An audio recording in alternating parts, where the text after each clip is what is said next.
2025년 7월 17일 목요일 참 좋은 날 오늘의 묵상입니다. 사랑하는 허글 묵상가족 여러분 평안하시죠?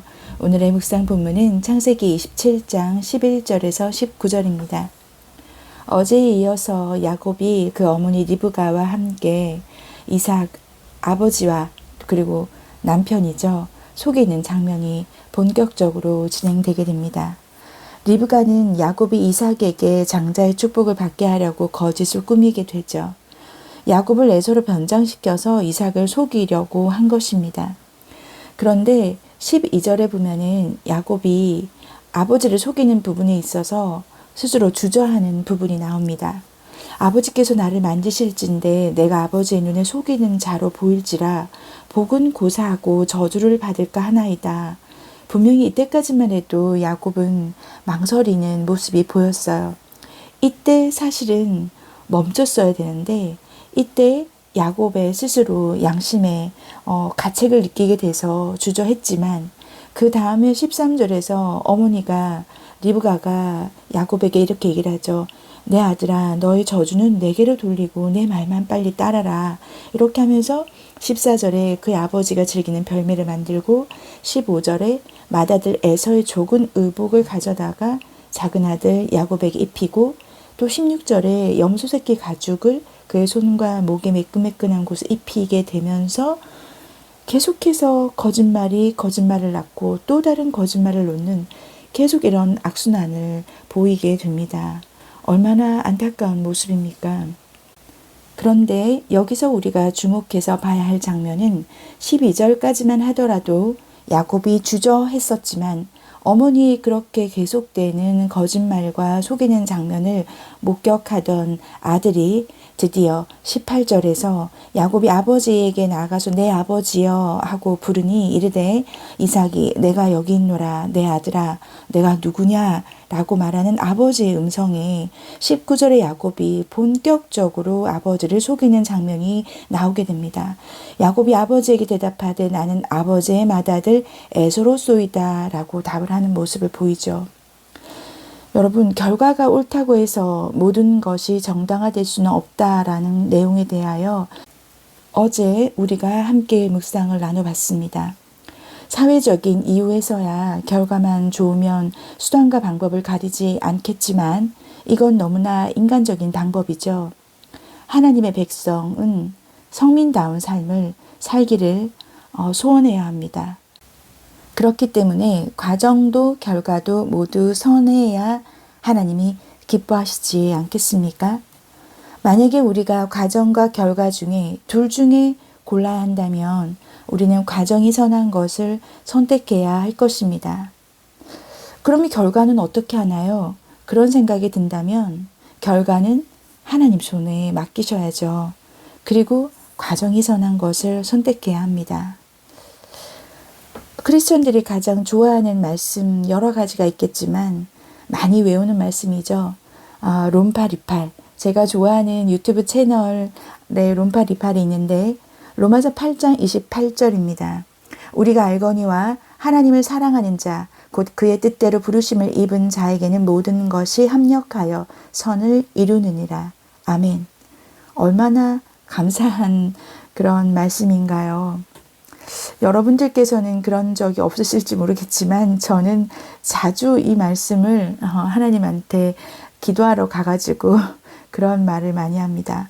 제가 뭔가 실수를 했거나 또는 아차 싶었을 때 그 동기는 분명히 선했어요. 그럴 때만 이런 말씀을 쓸 수 있죠. 아버지 저 어떡해요. 지금 저 이 일을 이렇게 했는데 제가 하나님을 사랑하는 거 아시죠? 제가 하나님 뜻대로 부르심을 입은 자잖아요.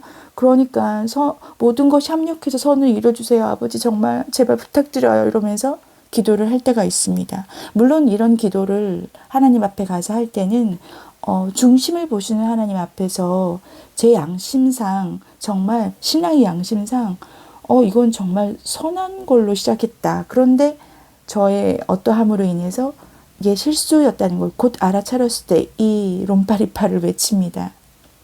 하나님 앞에 나가서 이렇게 론파리파를 외치며 아버지 도와주세요라고 말하는 하나님의 자녀에게 하나님께서 과연 어이구 사고는 네가 치고 뒷수습을 나보고 하라고 하냐?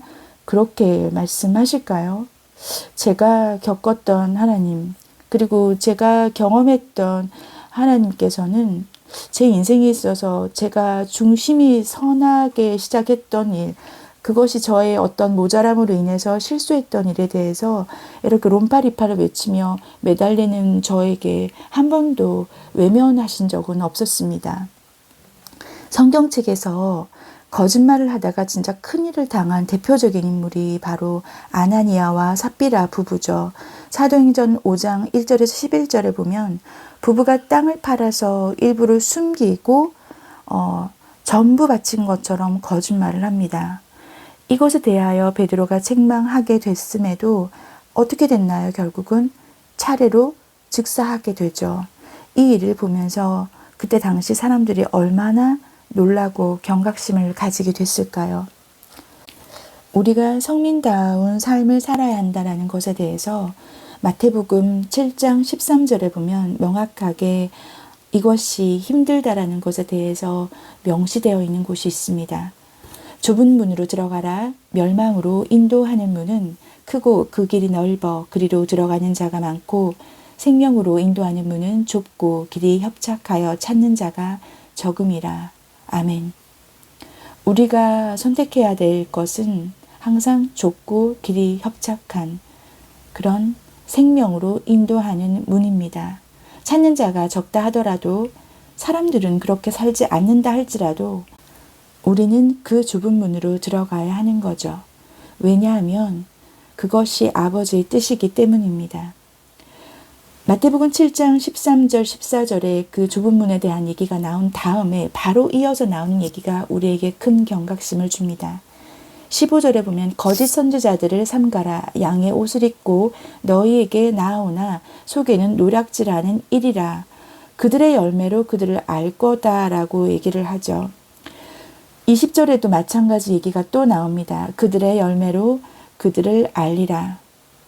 왜냐하면 17절에 보면 좋은 나무가 아름다운 열매를 맺고 못된 나무가 나쁜 열매를 맺는다라고 하면서 우리들이 맺는 열매로 우리들의 중심을 알 수 있다고 경고하고 계십니다. 그러면서 아주 무서운 얘기가 나오죠. 21절에 보면 나더러 주여 주여 하는 자마다 다 천국에 들어갈 것이 아니요 다만 하늘에 계신 내 아버지의 뜻대로 행하는 자라야 들어가리라 고 예수님께서 말씀하십니다. 여러분 우리가 우리의 열매로 우리를 알 수 있다면 우리는 아름다운 열매를 맺고 있나요? 아니면 나쁜 열매를 맺고 있나요? 오늘 야곱이 아까 12절에서 주저하던 망설이던 그 모습에서 멈췄었다면 우리가 이런 안타까운 모습을 보진 않았을 겁니다. 우리가 스가랴에서도 권고하듯이 8장 16, 17절에 나오죠. 진리를 말하며 너희 성문에서 진실하고 화평할 재판을 나누고 마음에 서로 회하기를 도모하지 말고 거짓 맹세를 좋아하지 말라. 이 모든 일이 내가 미워하는 것이다 라고 말씀하십니다. 오늘 우리가 하루를 살면서 우리 안에서 성령님의 권고를 분명히 하실 텐데 그 권고를 받아들이셔서 무시하지 마시고 받아들이셔서 하나님이 기뻐하시는 선택을 하기를 축복합니다. 함께 기도하겠습니다. 하나님 아버지, 오늘도 리브가와 야곱의 모습을 보면서 장자의 축복을 받기 위해 거짓말을 꾸미는 모습을 보았습니다. 아버지 하나님, 우리 안에서 주는 성령님의 권고를 받아들여서 우리가 하나님 기뻐하는 선택을 할 수 있도록 주님 도와주시옵소서. 성령님 도와주세요. 우리가 흔들릴 때마다 성령님의 권고를 귀담아 듣고 청종할 수 있는 우리가 되기를 하나님께 도움을 구합니다. 아버지 하나님, 오늘 하루도 하나님이 기뻐하시는 선택만 할 수 있도록 우리를 바로 잡아주시고 우리에게 함께 해주실 것을 믿습니다. 도와주실 주님을 찬양하며 예수 그리스도 이름으로 기도드립니다. 아멘.